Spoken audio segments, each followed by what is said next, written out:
여러분 혹시 길을 걷다가 혹시 낯선 길을 가셨다가 길을 잃어버린 적이 있으신지 모르겠습니다.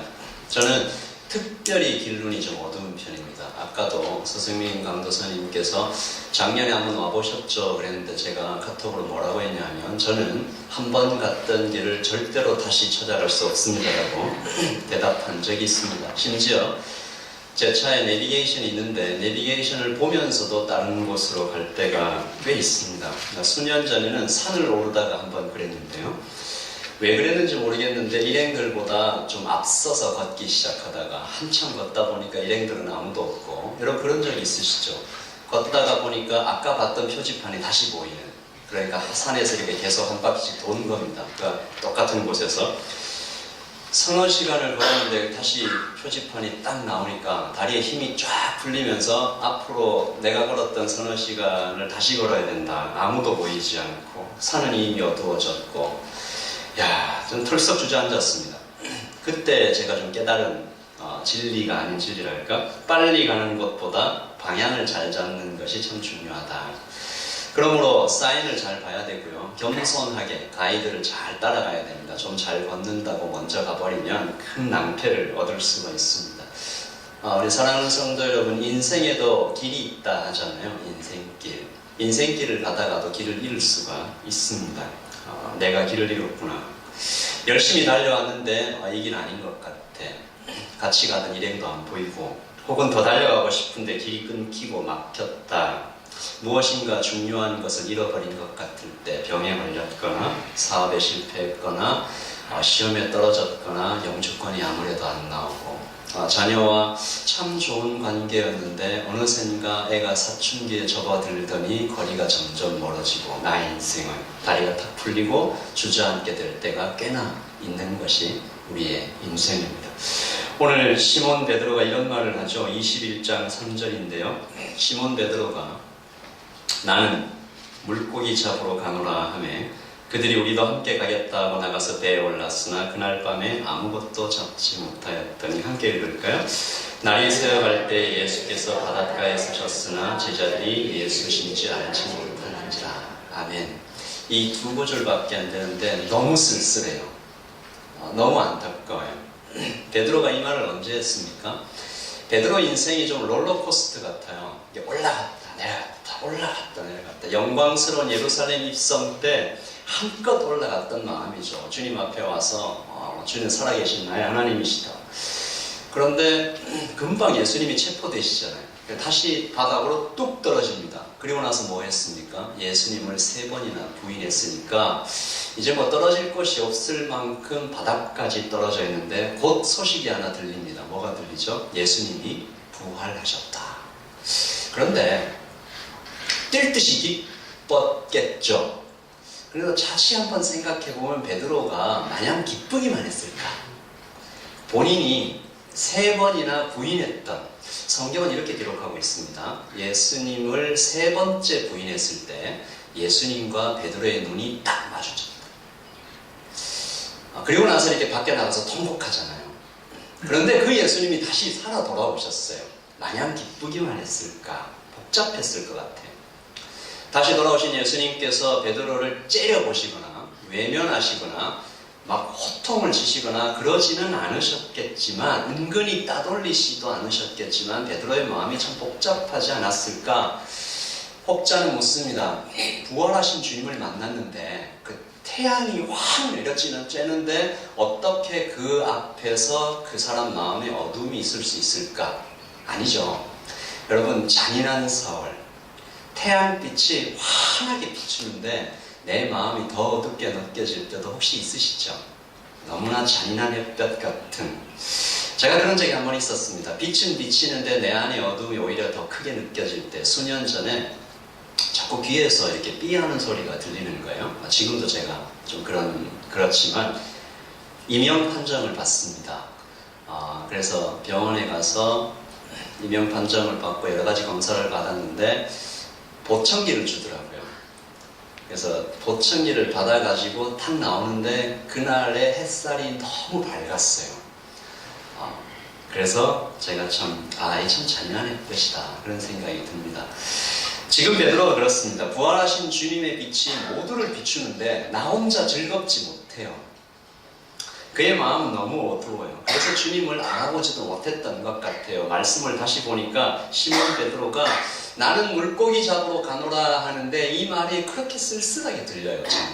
물론 그냥 먹고 살아야 되니까 물고기 잡으러 가는 거였지만 어쩐지 저는 이 말씀이 참 쓸쓸하게 들려요. 주님께서 찾아오셨고 친히 오셨는데 알아보지도 못하고, 그리고 오늘 말씀을 보면 그의 상태를 나타내려고 일부러 세 가지 표현을 동원해요. 아무것도 잡지 못했다, 날이 새어간다, 예수님이신 줄 알지 못했다, 깜깜하고 어둡고 배고프고 예수님 왔는데 못 알아보고 몸은 피곤하고 삼중 고난이죠. 영적인 눈까지 어두워요. 한 주석가는 이렇게 말했습니다. 알지 못했다에 번역된 에데이사는 과거 완료 3인칭 복수 형태이다. 그 말은 단지 한 번 예수님을 잘못 알아보는 게 아니고 계속 그랬다는 것입니다. 여러분, 부활 후 계속 영적으로 무지했다. 예수님께서 부활하셨다는 여인들의 말 들어도 안 믿고, 예수님이 시신이 놓여있던 무덤에 가서 비어있는 그 장소를 봐서 봤을 때도 안 믿고, 엠마오로 가던 두 제자도 예수님 알아보지 못하고, 예수님에 대한 무지는 과거에서부터 본문에까지 계속 이어지고 있다는 거죠. 길을 잃었습니다. 큰 소리 떵떵 쳤어요, 베드로가. 여러분 기억하시죠? 예수님께서 누군가 나를 팔 것이다 라고 얘기했을 때 베드로가 뭐라고 그랬어요? 나는 주와 함께 죽을지언정 버리지 않겠다. 그렇게 사나이처럼 헤맸는데, 그렇게 크게 얘기했는데 그만 길을 잃고 산속에서 막 헤매요. 춥고 배가 고파 덜덜 떠는데, 여러분 영화에 그런 장면이 있죠. 바로 옆에 구출자가 왔는데 모르고 이렇게 싹 지나쳐가는 그런 것 같은 장면이에요. 우리는 이 말씀에서 이제 그러면 베드로는 어떻게 다시 길을 찾을 수 있을까라는 질문을 드려보는데, 결론부터 말씀드리면 우리는 주님 없이 안 된다라는 것을 이 본문을 통하여 깨닫게 되는 것입니다. 그렇게 자신 있어 했던 물고기 잡기가 통렬한 실패로 끝나버려요. 그물을 배 오른쪽으로 던지라, 그러면 잡으리라. 이거 어디선가 많이 봤던 장면이잖아요. 그 장면 다시 떠오르는 거죠. 어이없는 충고예요. 업으로 잔뼈가 굵었던 베드로에게 다시 한번 어디선가 봤던 것 같은 장면. 베드로가 주님을 처음 만났을 때 똑같은 순간으로 예수님은 데리고 가시는 거죠. 우리에게 그럴 때가 있어요. 첫사랑, 예수님을 처음 만났던 것 같은 그 열정, 순수했던 순간, 그곳으로 예수님께서 우리를 데려가시면 그곳에서부터 회복이 막 시작되는 거예요. 우리는 이 본문에서 두 가지 좀 깨닫게 돼요. 예수님을 믿고 있어도, 예수님하고 같이 있는 것 같아도 예수님 믿고 있어도 길을 잃을 수가 있다. 고난이 찾아온다. 그리고 두 번째, 주님 없이는 물고기를 잡지 못한다. 우리는 이렇게 알고 있습니다. 물고기 잡는 것이 죄는 아니지만 물고기만 잡고 있다면 사람 낚는 업으로서의 사명은 다 잃어버리고 물고기마저 잊어버리는 그런 상황. 우리는 한번 우리 자신에게 한번 질문해 보는 겁니다. 우리는 지금 어떤 물고기를 잡으러 달려가고 있는 것일까?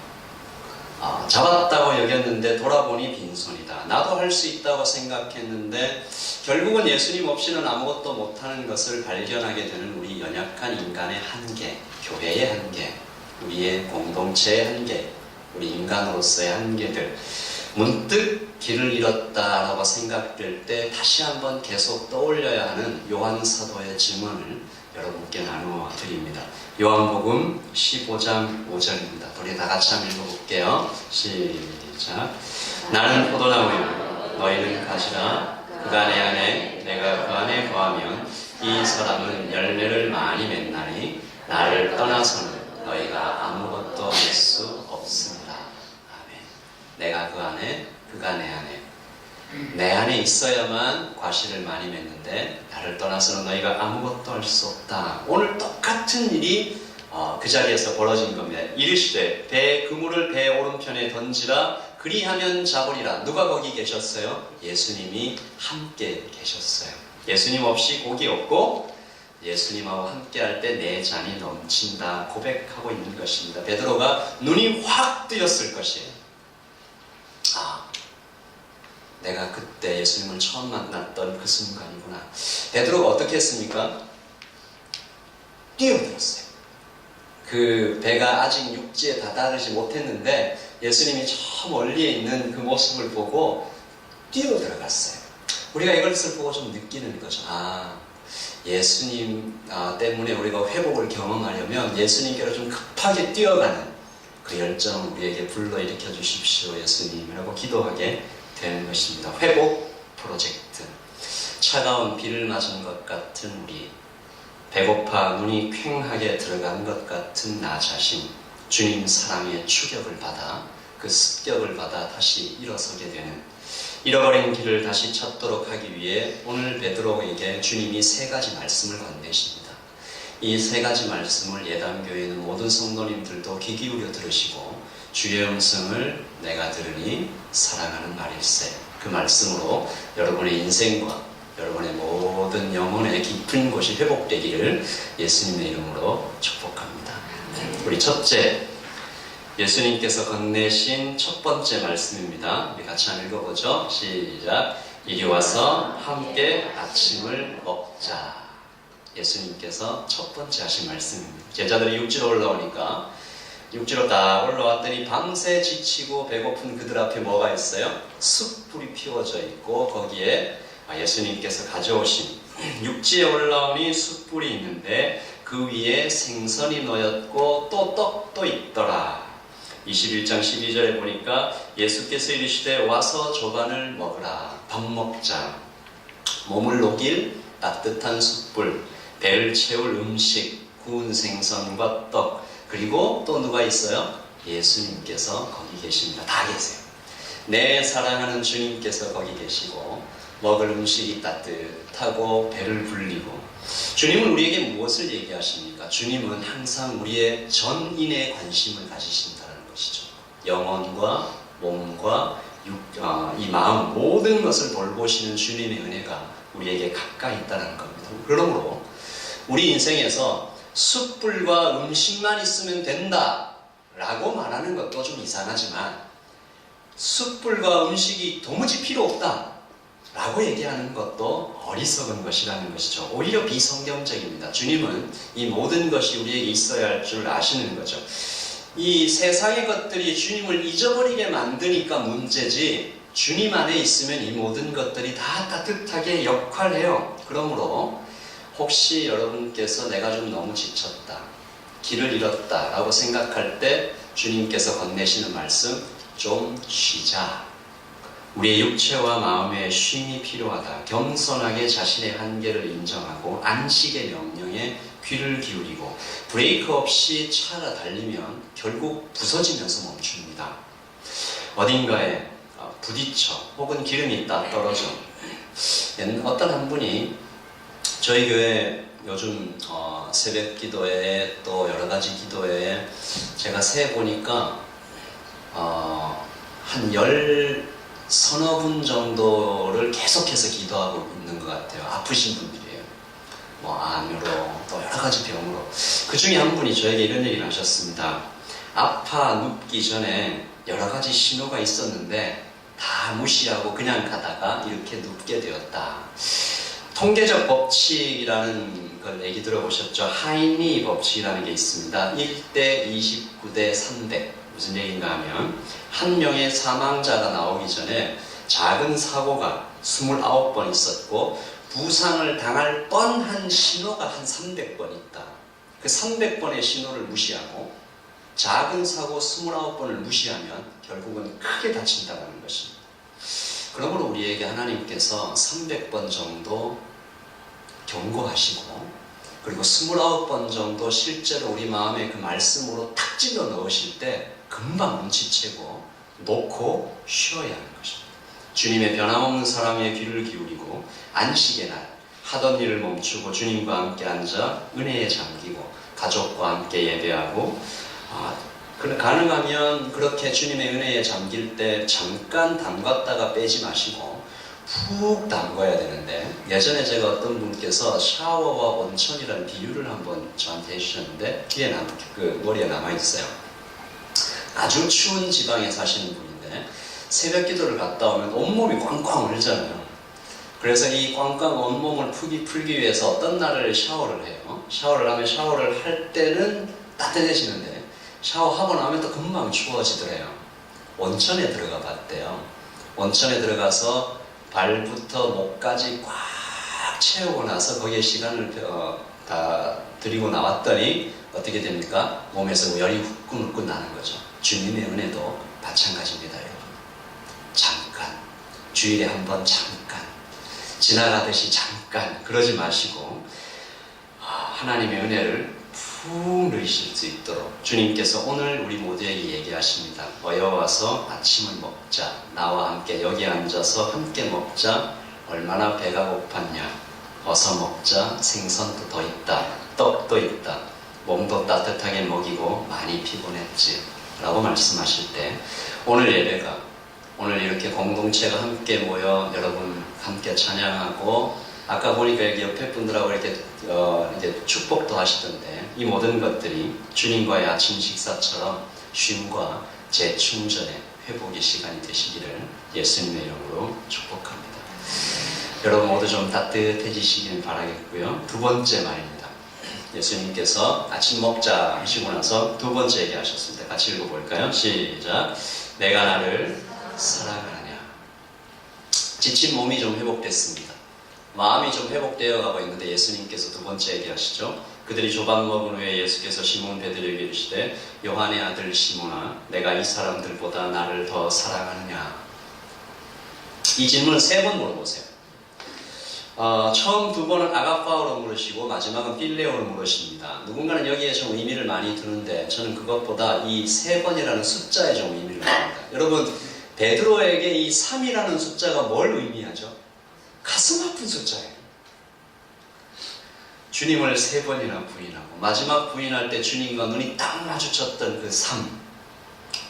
인간 베드로의 시간은 아마 거기에서 영원히 딱 멈춰 있는지도 모릅니다. 한 발짝도 앞으로 나갈 수 없는. 그런데 바닷가에 도착했는데 바로 주님께서 피워놓으신 그 숯불이 그날 대제사장의 뜰에서 주님을 부인했던 그날 새벽의 풍경이랑 똑같아요.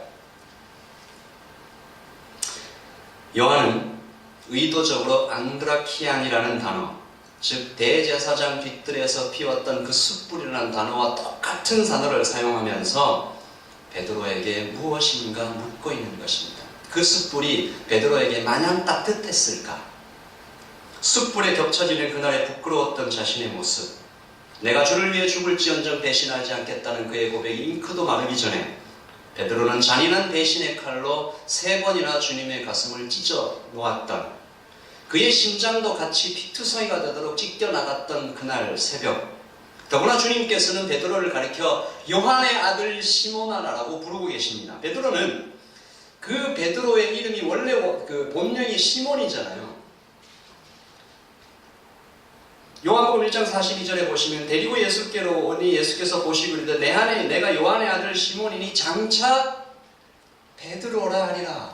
이름을 바꿔주신 거예요. 그리고 내내 그 이름으로 불렸습니다. 베드로라는 이름으로. 처음 주님을 만났을 때 너는 이제부터 사람 낚는 어부가 되리라. 위대한 사명을 받는 거죠. 사도의 사명을 받은 그 베드로라는 영광스러운 이름을 잠시 두고 예수님께서 베드로를 향하여 요한의 아들 시몬아라고 부르시면서 너는 그 이름에 걸맞는 삶을 사는데 실패하였다. 3번의 질문과 시몬이라는 이름으로 그 숯불의 그날 아침의 분위기로 다시는 마주하고 싶지 않았던 그날의 풍경 앞에 베드로는 심히 괴로워합니다. 그래서 베드로는 내 주님 사랑합니다 차마 대답하지 못하고 그가 할 수 있던 최선의 아니 유일한 대답은 주님께서 아십니다라고 얘기하는데 그 대답마저도 마치 한숨이 뚝뚝 떨어지는 것처럼 무척이나 아파 보이는 것이죠. 21장 17절입니다. 세 번째 이르시되 요한의 아들 시몬아 내가 나를 사랑하느냐 하시니 주께서 세 번째 나를 사랑하느냐 하심으로 같이 읽을까요? 베드로가 근심하여 이르되 주님 모든 것을 아시오매 내가 주님을 사랑하시는 줄 주님께서 아시나이다. 한숨 쉬는 것 같아요. 뚝뚝. 주님께서 베드로를 괴롭히고 싶으셨던 것일까? 내 죄를 내가 알렸다. 뭐 이런 걸까? 거룩하신 주님께서 지금까지 꾹 참으시다가 마침내 터지신 것일까? 우리 청년들 그런 표현 많이 쓰는데 막 이렇게 이런 거 하지 않겠습니다. 우리 청년들 그러신 것일까?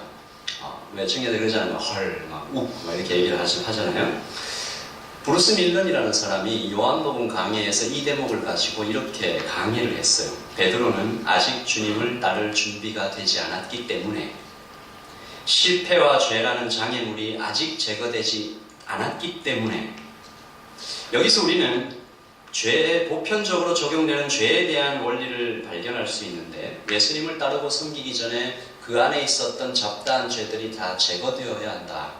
예수님은 이 점에 대해서 매우 집요하시게 베드로를 다루고 계신 것입니다. 심지어 베드로가 상처받더라도, 구석으로 내몰릴 지경에 이를지라도, 공개적으로 참피를 당하더라도 이것을 반드시 넘어가야 한다고 말씀하고 계신 것입니다. 그러므로 저는 베드로에게 주께서 하셨던 이 세 번의 질문이 마치 외과 수술 같았어요. 골문 부위를 째고 소독한 후에 다시 꿰매는 수술 같은 것, 아프지만 피할 수 없는, 피하면 안 되는, 그리고 이것은 어쩌면 예수님의 공식적인 선언입니다.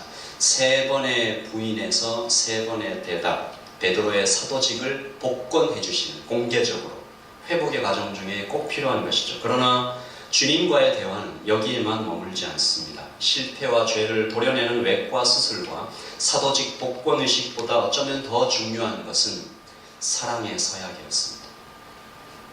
주님께서는 이렇게 말씀하고 계신 것이죠.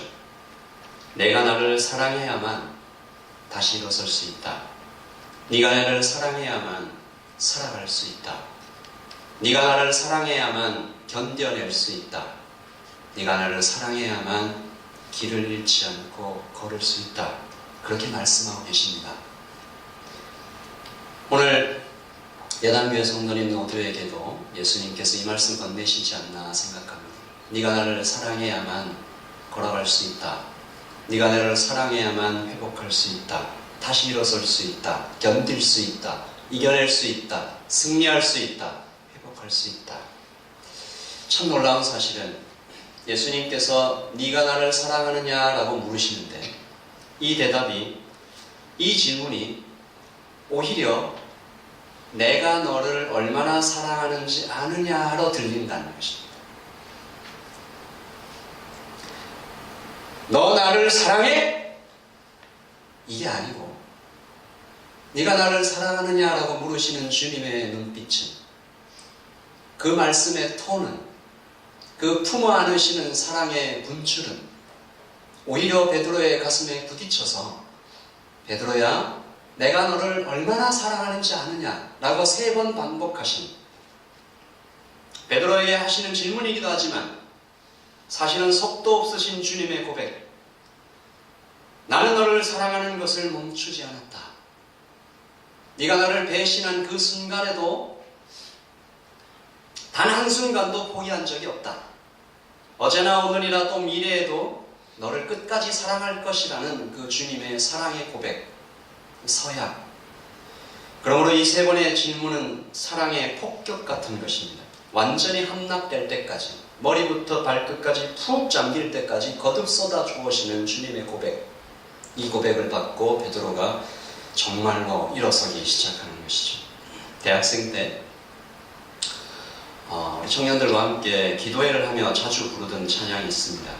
인도자가 부르고 그러면 대답을 하는 형식인데, 한 사람씩 이 노래를 좀 고백하면서 참 많이 울었던 기억이 있습니다. 아마 들어보신 적이 있으실 것 같은데요. 갈릴리 바닷가에서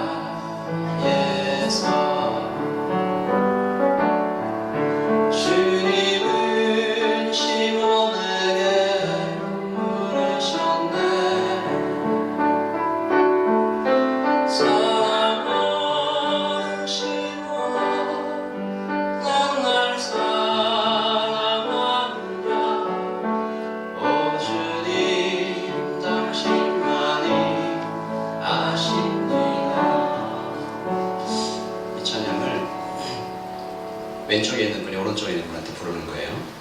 그러면 오른쪽에 있는 분은 가만히 듣고 있다가 마지막에 오 주님 당신만이 아십니다. 그건 오른쪽 분이 하시는 겁니다.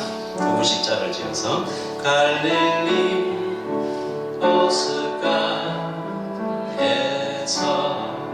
그분의 이름을 부르면 주님을 내게 부르셨네. 혼자밖에 없는 분은 자기 이름을 넣어서 사랑하는 소문아 넌 날 사랑. 대답하세요. 오 주님 아십니다. 오른쪽에 있는 분이 옆에 있는 분에게 부를 거예요. 갈릴리 바닷가에서 주님은 이름을 부르면서 주님을 시몬에게 부르셨네. 사랑하는 소문아 넌 날 사랑한다. 오 주님 당신만이 아십니다.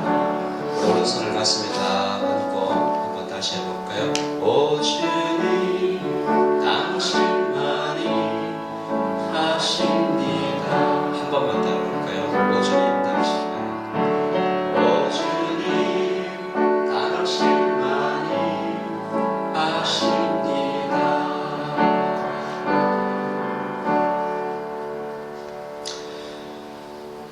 우리는 우리가 오 주님 당신만이 아십니다 라고 고백하고 있는데 왜 우리의 마음은 이렇게 감동하는 것일까요?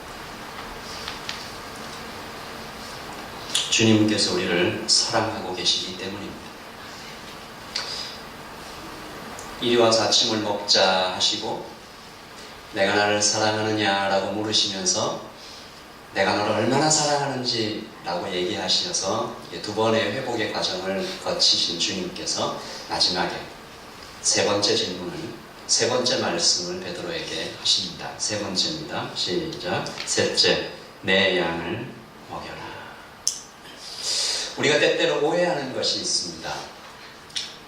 예수님은, 하나님은 나의 행복을 위해서 존재하시는 것처럼, 자동 판매이신 것처럼 주님의 진짜 관심이 나의 자신감을 회복하고 행복하게 이 땅 살아가는 것에, 그것에만 있는 것처럼 사실은 아니에요. 하나님의 진짜 관심은 그것에만 있지 않습니다. 무엇입니까?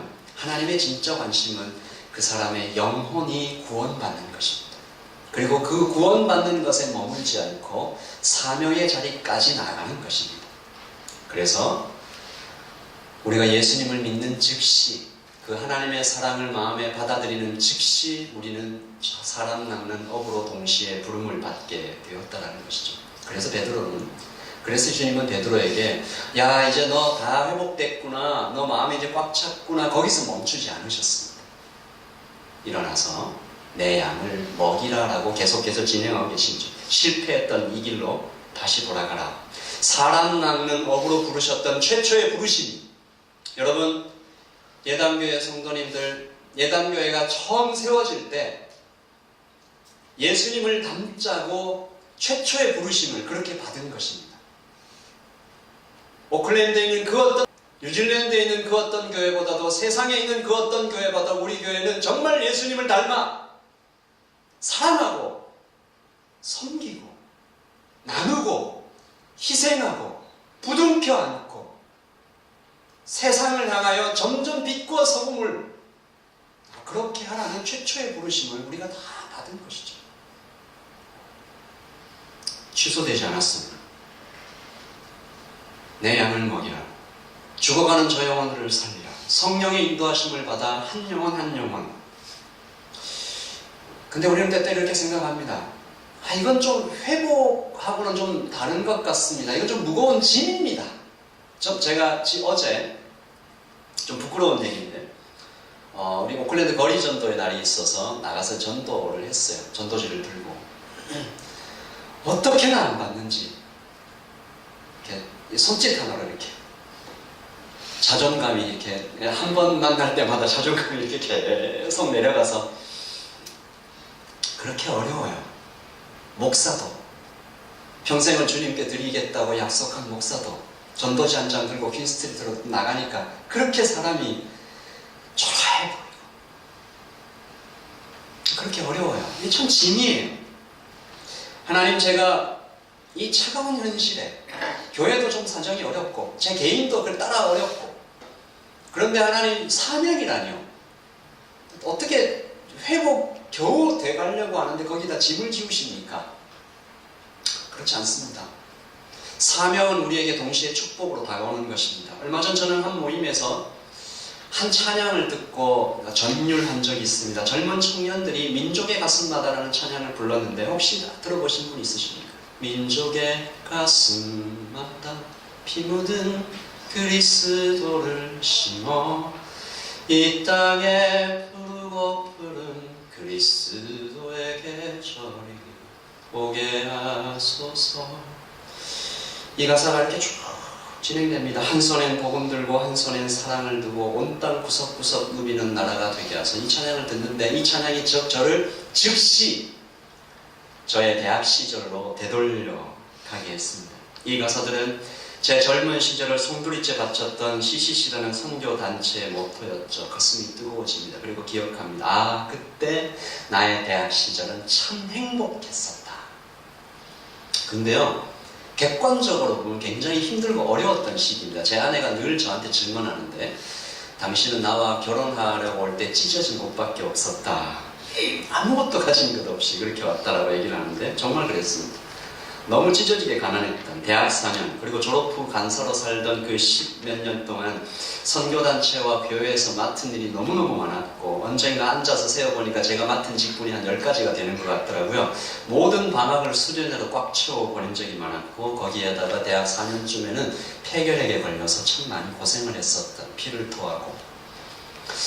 그런데 그 기억들, 그 너머에 그 시절, 그때도 그랬고 되돌아봐도 그랬고 참 행복했던 것 같아요. 왜 그랬을까?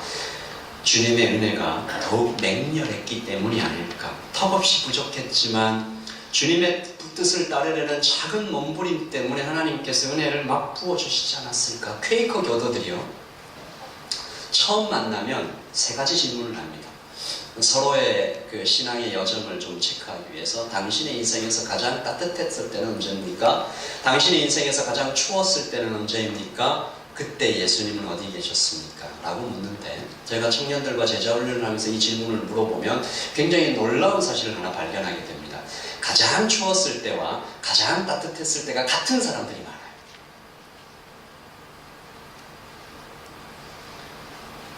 추위가 맹렬할수록 은혜가 더욱 뜨겁다. 예당교회가 지금 교회적으로 중요하고 어려운 때라고 듣고 있습니다. 교회가 어려운 우리 모두 함께 힘들어요. 공동체에 깊이 연결되어 있어서 그래요. 그래서 혹시 여러분에게 인생의 추위 같은 것이 찾아왔는지도 모르겠습니다. 그러나 이때에 우리가 뒤로 물러나는 것이 아니라, 나 혼자만 회복하려는 것이 아니라 주님의 사명을 붙잡고 그래도 지친 무릎을 들고 일어서서 주님을 바라보려고 할 때, 여러분 믿으십시오. 주님의 은혜가 더욱 맹렬하게 뜨거울 것입니다. 그래서 여러분이 나중에 3년 후, 5년 후, 10년 후 이때를 다시 추억하실 때, 그때 내가 주님 앞에 새벽마다 나와서 매달리고 저녁마다 나와서 주님 앞에 무릎 꿇을 때, 그때가 참 은혜가 뜨거웠다. 제가 폐결핵 걸리고 한 6개월 동안 교회 와서 기도했던 적이 있었습니다. 목사님은 저보고 철야 기도를 하라고 그랬는데, 그때나 지금이나 제가 밤잠이 많아서 저는 새벽 기도를 하겠습니다 라고 얘기하고 6개월 꼬박 새벽에 나와서 기타 하나 들고 기도했었던, 찬양했었던 기억이 있습니다. 그때가 얼마나 감사했던지. 몸은 피를 토하고.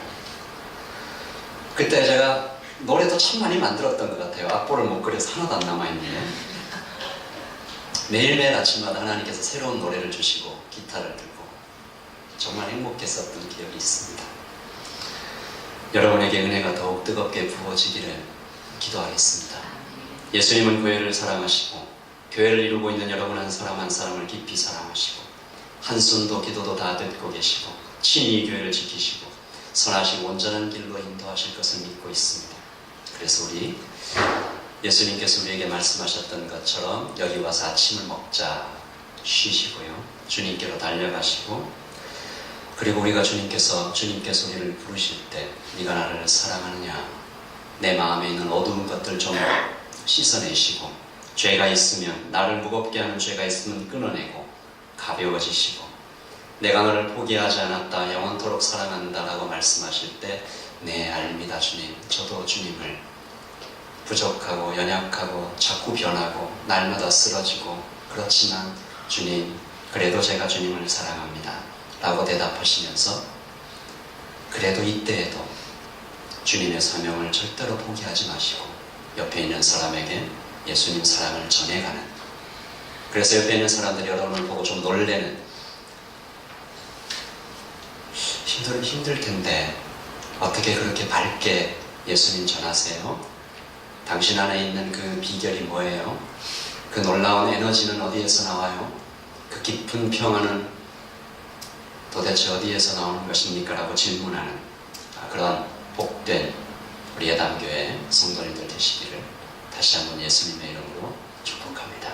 아멘. 우리 아까 드렸던 찬양을 다시 한번 부르면서 이 설교를 마치기 원합니다. 갈릴리 바닷가에서 이제는 내 이름을 넣어서 한번 드릴까요?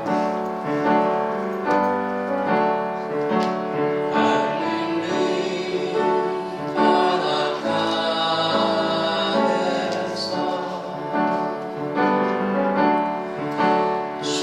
주님은 시몬에게 부르셨네.